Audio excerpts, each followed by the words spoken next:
Ready, everyone? All right, thank you, everybody. Look, let me start by saying good morning. I want to thank you all for being present. It's been such an important topic, purpose, and discussion we want to have with you in the public. I am honored to be surrounded by these men you see here, as well as these women who are leaders in our community. And if you will allow me at some point, when I get done, and other speakers get done, I'll come back up and acknowledge a few of them by name. I want to start by simply saying by February 10th of 2025, last year, Birmingham, Alabama recorded 13 homicides. As of February 10th, 2026, this year, year to date, Birmingham, Alabama has recorded 4 homicides. It's a 69% decrease. And while we acknowledge the continued progress of public safety and decreasing homicides in our city, as you know, on repeat, 1 homicide is too many. But there is something that has stayed with me and very alarming in the information that the city has collected in these 4 cases this year. Although there have been only 4 homicides this year, 8 teens have been charged with homicides. 1 age of 15.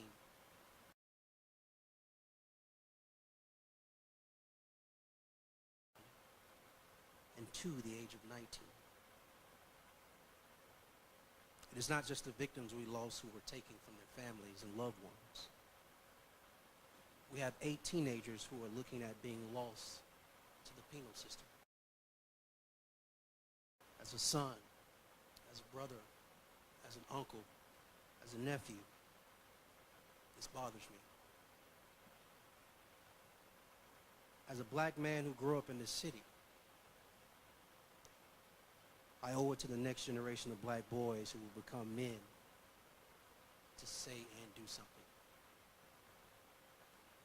More importantly, as a leader and mayor of our city, it is my duty and obligation to do everything within my power to invest in and protect our young black boys. And most importantly, as a father. As a father, there is nothing more important than taking care of your children. With that said, the Brookings Institute did a study post-COVID,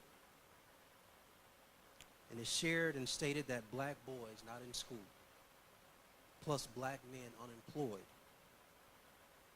equals higher crime. Black boys not in school, plus black men unemployed equals higher crime.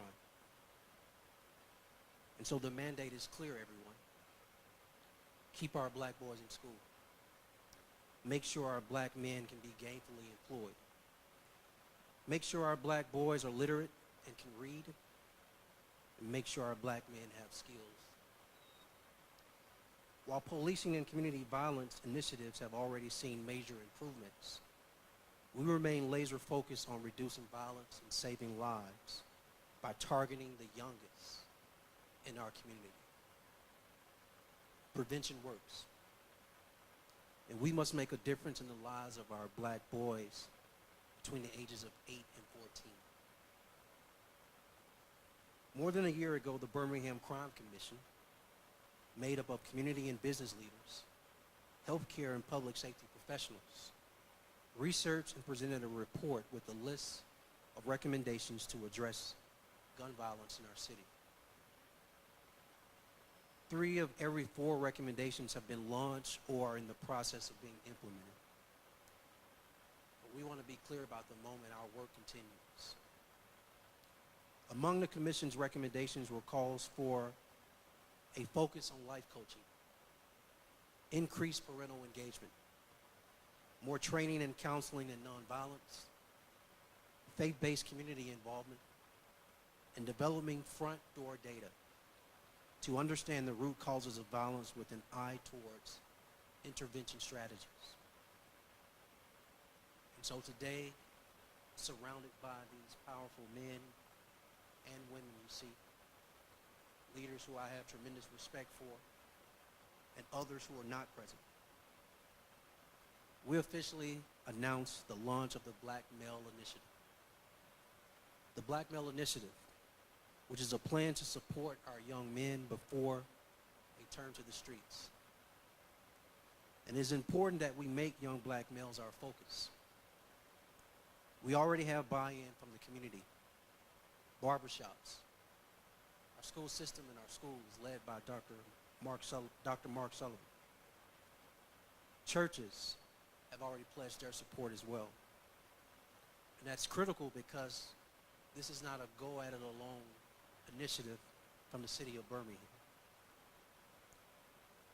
It is community-minded and it is community-focused.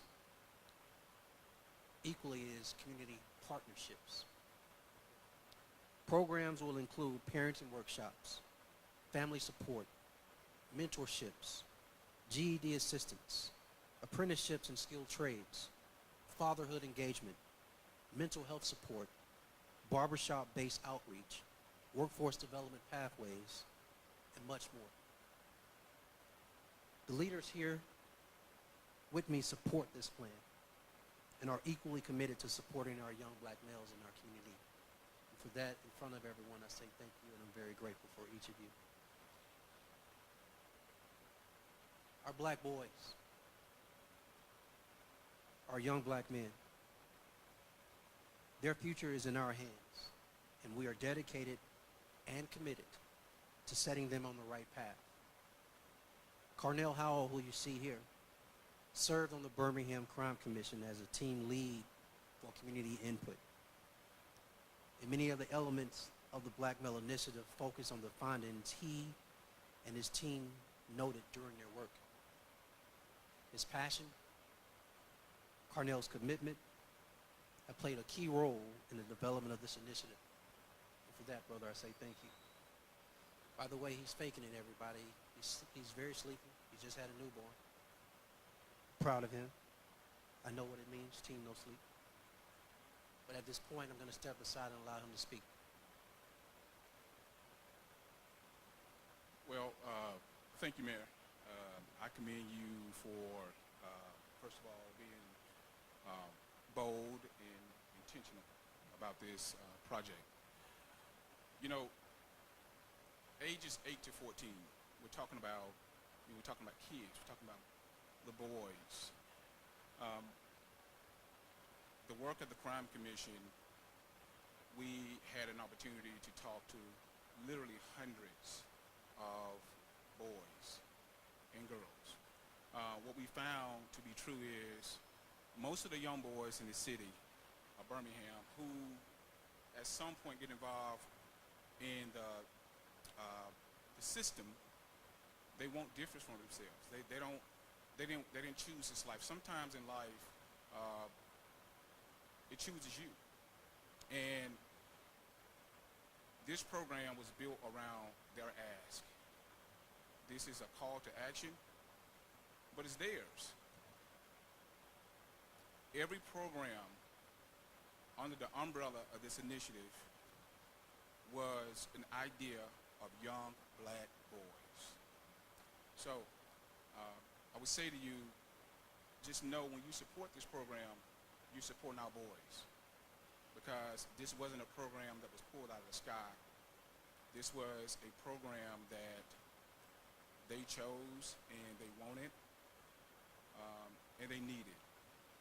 And obviously, you know, there will be critics. If you do nothing, there will be critics. If you do enough, there will be critics, and if you do too much, there will be critics.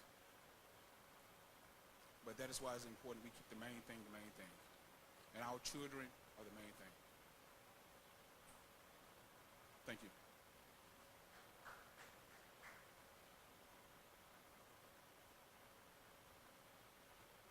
Mr. Howell, thank you so much. At this time, I would like to acknowledge Councilor Clinton Woods on the Birmingham City Council, who represents District 1, as well as Councilor Brian Gunn on the City Council, who represents District 4.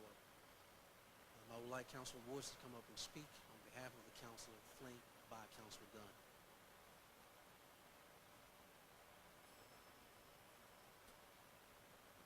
Morning. One, I want to thank the administration. I think this process of studying, researching, understanding an issue, planning, and then implementation is key. I think that's important to leading to results. I think one, in these leadership roles, you have an idea of what you want to accomplish, but it's important that we're able to adjust to meet the needs of the community, and I think this does that. I'm excited about the opportunity to, one, meet people where they are, deploy services, deploy resources in a way that will directly impact and directly shift their life.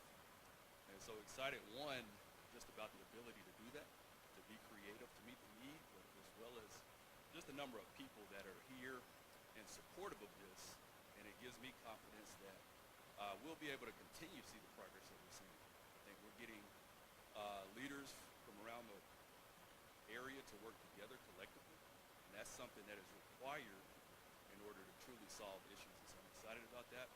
On behalf of myself and the Birmingham City Council, we're excited to continue the work, and we look forward to continuing to see positive results here in our community.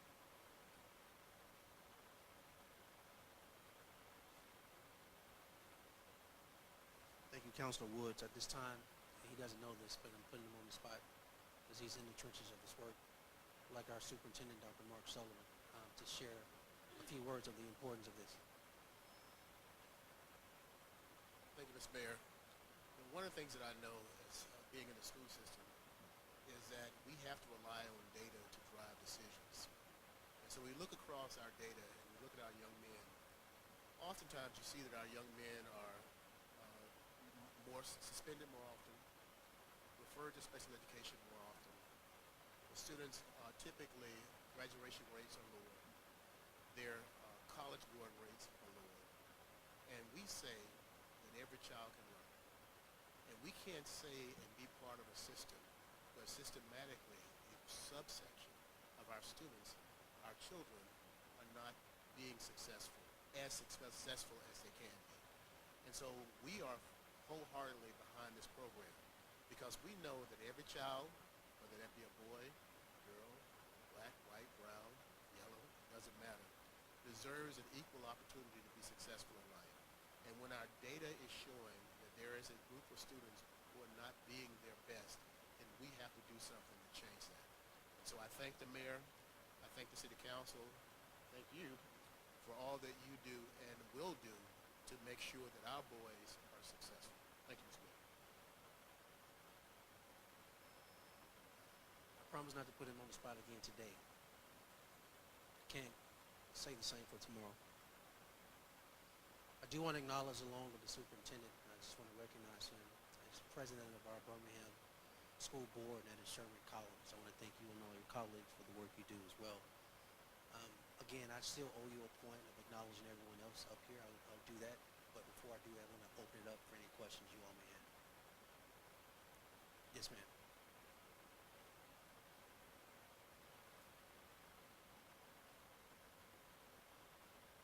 Well, for starters, it's imperative that we get community buy-in. We've already started those efforts. As the mayor said earlier, barbershops are critical. Those are access points for resources and information. Churches, obviously the school system, and the great work they're doing. So the early framework around this program speaks to the importance of community buy-in. And after that, more programs will be rolled out. Well, barbershops in black communities is culture. All black boys go and get haircuts, I'm sorry. So it doesn't matter if you commit a crime or you work a 9-to-5, whatever. You're going to get a haircut. So using barbershops as sort of a bridge to give these young boys access to information and resources. Could be something as simple as the identification, mental health assistance, whatever. We want to start with barbershops. We have approximately 72 barbershops across the city of Birmingham. We've already made contact to most of them, and they're all on board. This is a community effort. we have one piece of a big puzzle. I want to provide some more additional context. Everything you said is correct. I want to be honest with you. I don't mind being vulnerable with you, picking up on what Mr. Howell is saying. Barbershops are a safe haven for black boys and black men. It's a safe space. It's a space where you can literally be yourself, be free, information is shared, etc. I think the thing we find in community is I spent a lot of time presenting to you, sort of what's happening in a bad way. But there are black boys out here that are doing amazing things. They go to school every day. They make A's and B's. They have perfect attendance. They're in the arts. They're in sports. Many are on track to graduate from high school. What I find in both cases, though, those who may have dropped out or been expelled, as well as for those who are on the right track and on track to graduate, what we have to give them equally is exposure and opportunity. This initiative also seeks to expose and give that opportunity. So when it comes to barbershops, we're talking about a barber who is not just about health and self-care for our boys, but they're mentors and they're leaders and they're vessels of how to pour into them to relate information, share information. Programmatic piece is easy. The work is already being done. What we seek to do in partnership is to enhance that exposure and opportunities so our black boys can know that there is hope on the other end, that there's opportunity on the other end. Literally, whether it is you need the manual to learn how to drive, which I know is online now, or somebody to help you, teach you how to drive. Whether it is you need help with an application, a resume, how to speak, how to dress, how to solve problems, engage conflict. I can go on and on. These are the things we seek to do. It's not rocket science what I'm saying. But we got to make sure holistically we do everything we can to deploy resources for our boys. We need to remind the community that this is a staggering fact, but a minimum of 62% of households are led by women in this city. So it's imperative that we, the village, act as additional support in making sure our boys can finish school, and not just finish, but that they're actual literate, and then that we can give them the skills that they need to be gainfully employed as well. So I hope what we both said answered your question. Anybody else?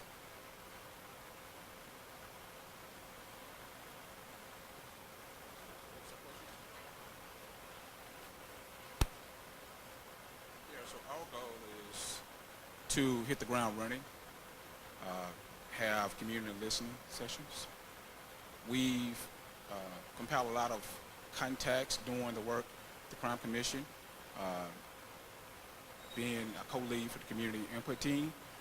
So we have a sort of a idea where we need to start, and there'll be a lot of public, information, but the school system. There was a time, during the Crime Commission, we would go out at night and talk to young boys at gas stations. We would talk to them at restaurants, etc. So the community listen sessions would be one way, but we're not, we're sort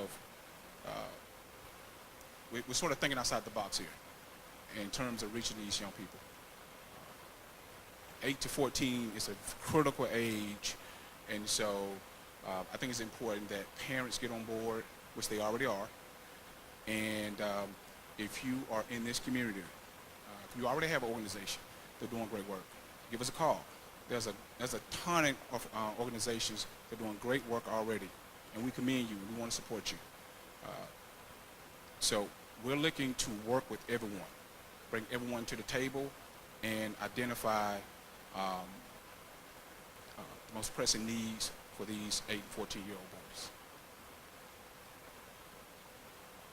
I'll just add one group how we plan to reach out. Barbers. That's literally, we know that group of boys between 8 and 14 at some point, weekly or bi-weekly, will walk into that barber shop with some adult supervisor. The ability for us to literally engage in one group of men we know that these boys will always see. They are critical to this effort. Anybody else? Last question.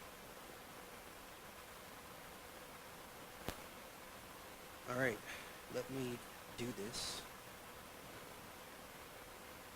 I want to acknowledge, not in any particular order, Bob Dickerson, Carlton Peoples, Coriate Hauser. And they've already been announced, but Brian Gunn, Clinton Woods, MJ Beams, Ornate Odoms, Ryan Jackson, Michael Pickett, and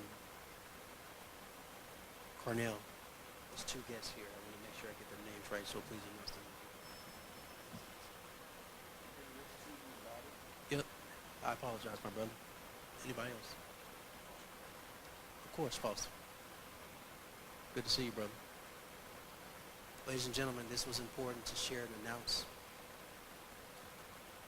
We're committed to this. I want to thank the men and women again you see here. I want to thank the barbers for the hard work I know you're about to lean in on that you already do without us.